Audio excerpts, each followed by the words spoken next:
The number on my phone said 11:37 p.m. when my uncle called. I almost didn't pick up. I was sitting on the edge of my bed in my studio apartment, still in my scrubs, eating leftover rice, straight from the container because I was too tired to heat it up.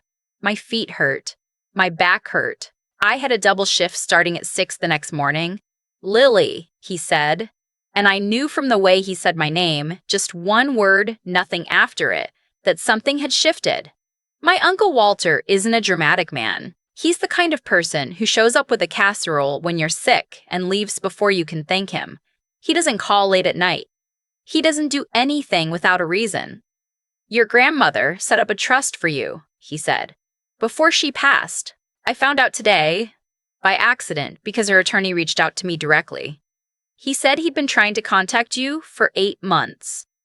I put the rice down. 8 months, I repeated. Your brother has been intercepting the letters. I sat in the silence for a long time after that. Long enough that Walter asked if I was still there. I was there. I just needed a second to do the math. 8 months of letters, 3 years since my grandmother passed. And my brother who had power of attorney over her estate, who handled everything when she got sick, who told me at the funeral that Grandma had left her savings to the church because that's what she wanted, who looked me in the eyes and said she loved you, Lily. You know that. It just wasn't in the paperwork. My brother had known this whole time. My name is Lily. I'm 31 years old. I work as a registered nurse at a regional hospital in Ohio.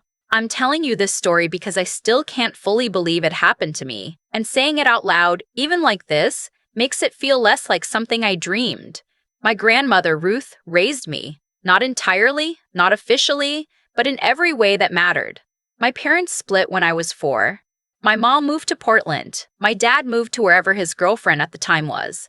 My brother Trevor was 7 years older than me, and by the time I was in middle school, he'd already moved in with his girlfriend and considered himself done with family obligations. So it was me and Grandma Ruth in her house in Columbus, Ohio, eating dinner at 5:30 every night, watching Wheel of Fortune, folding laundry together on Sunday afternoons. She called me her shadow. I called her my person. When I got into nursing school, she cried. She said, "You're going to take care of people the way you took care of me." That's a gift, Lily. She was already getting sick by then. The kind of sick that comes on slowly and then all at once. Congestive heart failure. She managed it for years before it stopped being manageable. I was 28 when she died. I flew home from my first nursing job in Pittsburgh. I sat with her in the hospital, the same kind of floor I work on now, and I held her hand through the last night. Trevor showed up in the morning after.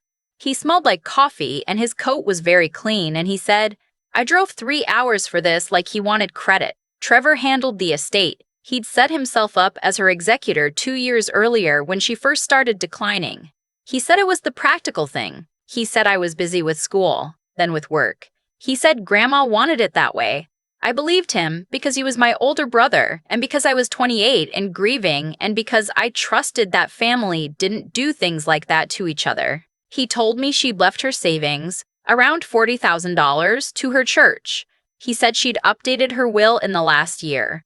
He showed me a document. I didn't have it reviewed. I don't know exactly what I was looking at. I know now that I should have asked more questions. I know now that grief makes you trust people you shouldn't. For 3 years after that, I worked. I moved to Ohio. I picked up overtime when I could, which was often. I'm not going to pretend my finances were a disaster. I had a stable income, but I was one car repair away from dipping into my emergency fund at all times. I had student loans from nursing school. I had rent. I had the normal American math problem of income versus cost of living that never quite resolves. My brother, meanwhile, bought a boat. He posted pictures of it on Facebook. He called it the investor's edge, which I thought was deeply embarrassing, but I didn't say anything because we weren't close and I didn't have the energy. He took his wife and their kids to Florida twice in 1 year. He remodeled his kitchen.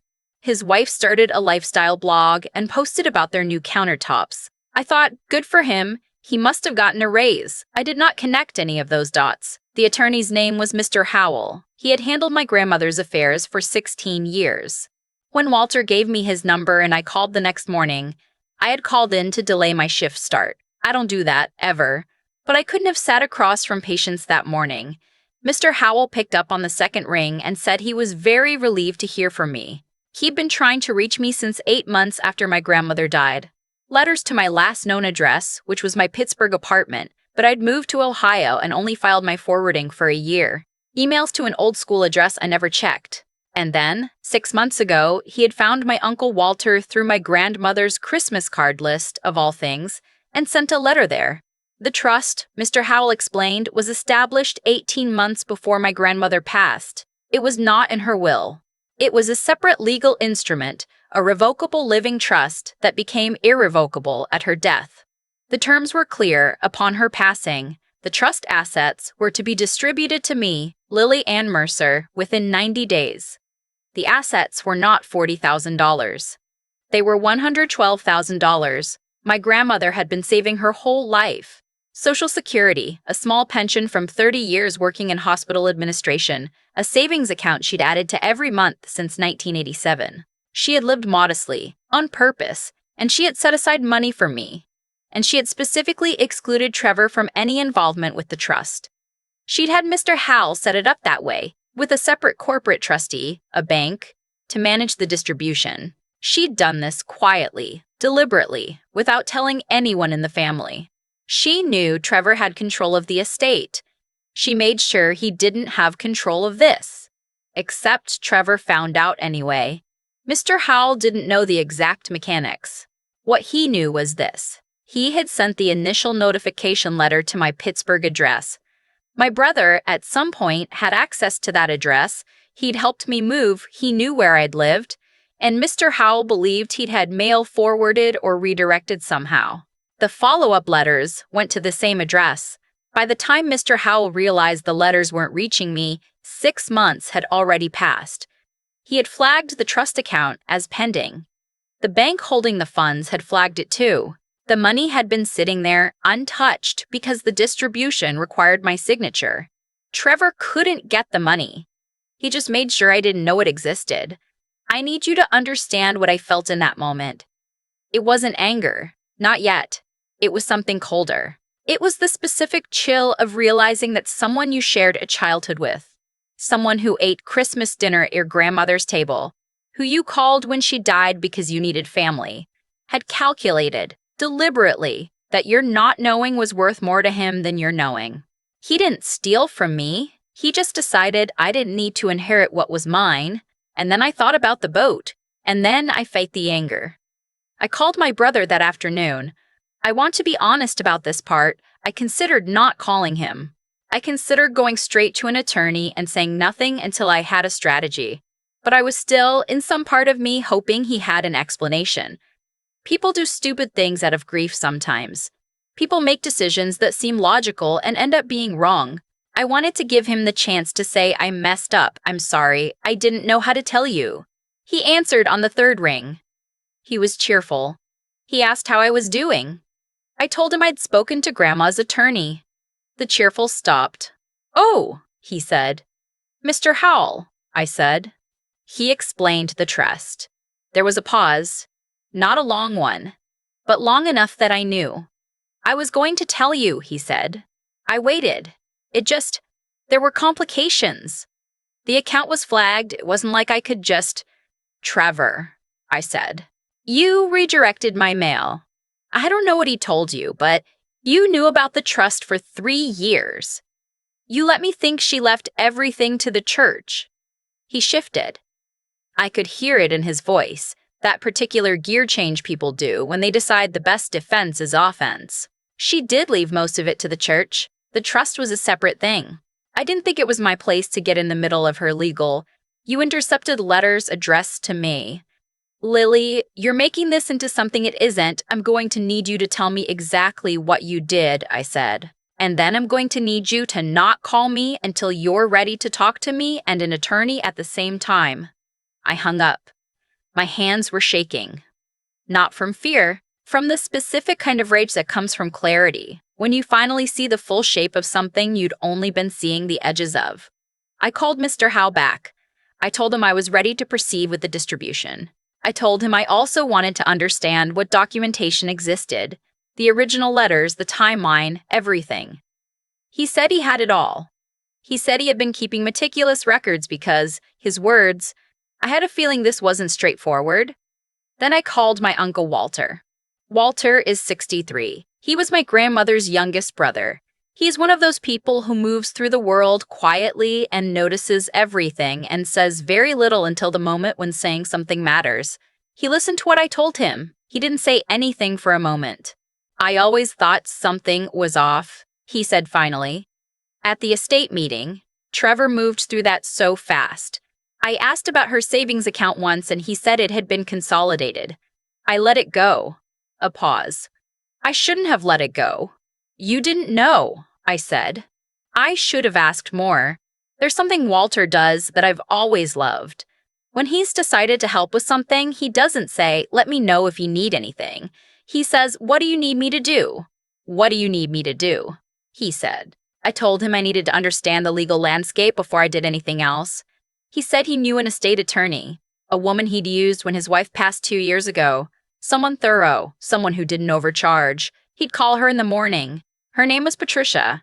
She had short gray hair and reading glasses on a beaded chain and the energy of someone who has heard every version of family financial betrayal that exists and has stopped being surprised but not stopped being methodical. We met in her office on a Thursday. I brought my folder, the documents, Mr. Creban. Howell had sent overnight, the timeline, the trust instrument, everything. She read through it quietly. She asked me 4 clarifying questions. She set down the papers. The good news, she said, is that your money was never accessible to your brother. The trust was properly structured and the bank held the funds as corporate trustee. He couldn't touch it. But he kept me from knowing about it, I said. Yes. She folded her hands. Interfering with mail delivery is a federal crime. If he redirected your mail, even informally, that's mail fraud. Withholding information about a trust beneficiary's inheritance is a separate matter. It's a civil issue at minimum, potentially criminal depending on what documentation exists. What do I do? First, she said, you go sign the distribution paperwork with Mr. Howell and get your money into an account only you control. She said it the way a doctor says first. We stabilize the patient. Calm. Sequential. Then we look at what your documentation actually proves and what you want to do about it. I signed the papers on a Friday. The distribution was processed the following Wednesday. $112,000 arrived to my account in 2 transfers, the way the trust instrument specified. I sat in my car in the hospital parking lot during my lunch break and looked at my phone and felt something I don't have a perfect word for. Not happiness, not relief exactly, but something like the particular sensation of a door swinging open that you didn't know was there. Grandma Ruth. She had done this, quietly, 18 months before she died. She had sat with Mr. Howell and structured this carefully and made sure it would reach me even if the rest of the estate didn't. She had known something I hadn't let myself know. She had built me a door. I cried for about 4 minutes in my car. Then I went back inside and finished my shift. Trevor called twice in the week after I hung up on him. I didn't answer. He texted once, Lily. I think we should talk before you do anything you'll regret. I read it and put my phone face down. His wife texted 2 days later. Trevor is really stressed, and I just think family should be able to work things out. We love you. I didn't respond to that either. I think what he thought was that I would want to avoid conflict badly enough to let it go. I think he had built a model of me in his head where I was the younger sister who was always too tired and too busy and too reasonable to blow up the family over money. He thought grief had softened me into someone who wouldn't look too closely. He was working from an old model. Patricia had told me what documentation existed, and it was significant. The letters from Mr. Howell's office, time-stamped. The mail forwarding request, which, and this part I still find audacious, Trevor had apparently filed online using my old Pittsburgh address login, which he'd gotten access to because he'd helped me move and set up my utilities. A digital paper trail of him rerouting letters addressed to me, not invisible, just unexamined. Patricia filed a civil complaint for tortious interference with inheritance. She also sent the mail forwarding evidence to the postal inspector's office. I did not make that decision lightly. Trevor has kids. I thought about his kids. I thought about what it would mean for them if their father faced federal scrutiny. I thought about it for 3 days, and then I thought about what he thought of me. That I was the kind of person who could be managed. That I was manageable. That my grandmother's final gift to me could be made invisible by someone who simply decided not to mention it. I filed. I'm not going to pretend I know exactly how everything will resolve legally. Patricia is thorough, but she also keeps reminding me that outcomes aren't guarantees. What I know is this: the civil complaint is moving forward. The postal inspector's office acknowledged receipt of the evidence. Trevor hired an attorney, which tells you something. My dad called when he found out. He said he was sorry, which I appreciated because he doesn't say that often. He asked if I was okay. I told him I was more than okay. He said your grandmother would be proud of you, and I had to press my hand over my mouth for a second before I could answer him. My Uncle Walter drove 4 hours to have dinner with me last month. He brought a card from my grandmother's church, her actual church, the one she attended for 40 years, the pastor who conducted her funeral. He said he'd told the pastor what happened. The pastor said she had never known Ruth to direct any large donation to the church, had never received anything from the estate beyond the normal memorial offering. The $40,000 Trevor told me she'd left to the church had apparently gone somewhere else entirely. Patricia's looking into that too now. I am sitting in my apartment as I write this. A different apartment, a nicer one, in a building with a working elevator and windows that actually seal against the Ohio winter. I paid off my nursing school loans in one transfer, and I let myself feel that for exactly one afternoon before I invested the rest with a financial advisor Walter recommended. I still work my shifts. I still eat dinner too late and sometimes fall asleep with my shoes on. But here's what changed. Not the money, though the money matters. What changed is that I understand something now that I didn't let myself understand before. My grandmother saw me clearly. She saw what I was up against, not just financially, but in terms of how my family had always arranged itself, with Trevor at the center and me on the outside looking competent and low maintenance and fine. She saw it, and she built me a way through anyway. She couldn't have known exactly what would happen. She couldn't have predicted Trevor's specific calculation. But she knew enough to build the trust separately, with a bank as trustee outside his reach. She knew enough to go to Mr. Howell quietly. She was not a sophisticated financial person. She was a woman who worked in hospital administration for 30 years and watched Wheel of Fortune and folded laundry on Sunday afternoons, and she still figured out how to protect me. I keep thinking about that. I keep thinking about that sheet sitting across from Mr. New Howell, 18 months before she died, with the specific calm determination of someone who has already made up their mind. I think she looked at the paperwork and thought about me in my scrubs eating leftover rice at midnight, and she thought, not if I can help it. She couldn't save me from grief. She couldn't fix the years of feeling like the one who was always too far away and too practical to need anything. But she gave me a door. I walked through it. And if you're watching this and you have a grandmother or an aunt or anyone in your life who has ever said, I want to make sure you're taken care of, please follow up on that conversation. Ask questions. Get the name of their attorney. Don't assume the person handling the estate will tell you everything you need to know. My grandmother gave me everything she could from a distance. Don't let the distance win. I've thought a lot about what made Trevor believe he could get away with it. Not the logistics. I understand the logistics now, the mail forwarding, the silence, the years of calculated omission. I mean the deeper thing. The belief underneath all of it that I was the kind of person who wouldn't look, wouldn't ask, wouldn't push. That I was manageable. And here's the uncomfortable truth I've had to sit with for a long time. I was. Not because I was weak. I want to be clear about that. I was working double shifts. I was paying my loans, I was doing everything I was supposed to do, and I was doing it without complaint, and somewhere along the way that became a signal to the people around me that I didn't need anything, that I was fine, that I could be deprioritized. Trevor didn't invent that reading of me, he just exploited it. That's what I mean when I say actions have weight that accumulates over time, in both directions. Every time I didn't ask questions about the estate, every time I took Trevor's word for something, every time I told myself that pushing back wasn't worth the conflict, I was building a version of myself that was easier to overlook. And every time Trevor chose silence over honesty, every time he calculated that keeping me uninformed was more convenient than telling the truth, he was building something too, a version of himself that believed he could keep doing it indefinitely. Neither of those things stays stable forever. What I learned from Grandma Ruth isn't just about trusts or attorneys, or making sure your paperwork is in order, though please, get your paperwork in order, ask the questions, know the names of the people handling your family's affairs. What I learned is that she saw me more clearly than I saw myself. She didn't wait for me to advocate for myself loudly enough. She didn't assume that because I seemed fine, I was fine. She thought ahead. She built something that would work even in a version of the future she hoped wouldn't happen. That's not luck. That's wisdom. The kind that comes from paying close attention to the people you love over decades and then acting on what you see instead of what you hope is true.